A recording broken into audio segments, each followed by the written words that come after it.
All right, are you ready? Okay, I'm ready. Bring that slide on. All right, so what I want to talk about here is a different paradigm, thinking about depth of field as a metaphor for our lives and for our photography.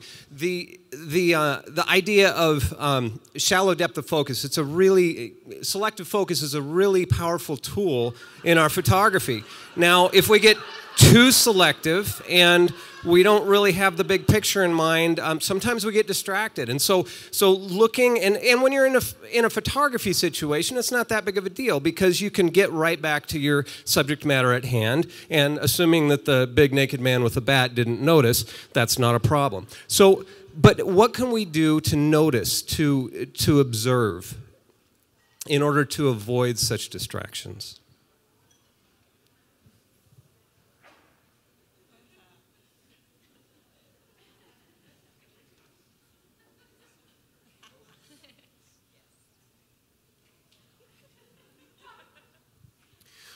How can you benefit from what you know about depth of field?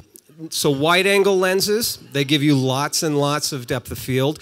Smaller apertures, darker apertures, I should say, they give you even more. You tilt your lens and, oh my gosh, don't even get me started. But what we can do is we can observe everything. And if we can go into our lives and if we can go into our photography, knowing that we're taking into account what's going on and then getting selective, seeing a few things, and then finally coming down to just one thing. What do you see?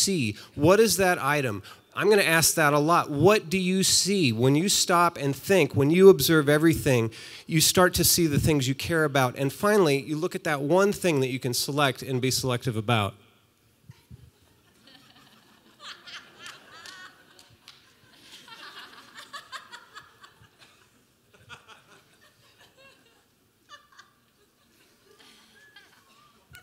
I make it a habit of sitting and waiting, maybe you've noticed.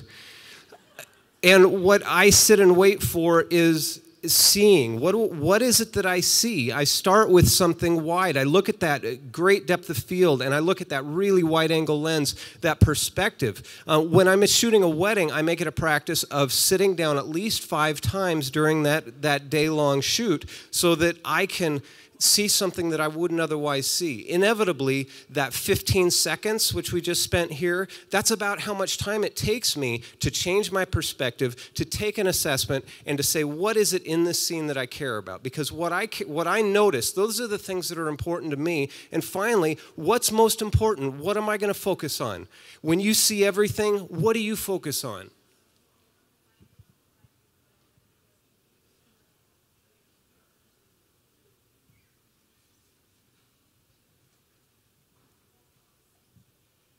It's amazing how long 15 seconds can actually be. Let's see, I've got cheat sheets here, and that's all I had was 15 seconds. The way, I've got a 3-step process here. Step 1, go wide. Look at your perspective. Look at things. Look at everything that's out there. Step 2, look for the few things that you resonate with in life, in photography, and then, only then, after you've found those things, do you want to step forward and say, this is the thing that's most important to me. This is the thing that I'm going to focus on. In our lives, it's a much greater consequence to get distracted by the things that we shouldn't be focusing on. In photography, it's important as well. What do you focus on? What's important to you?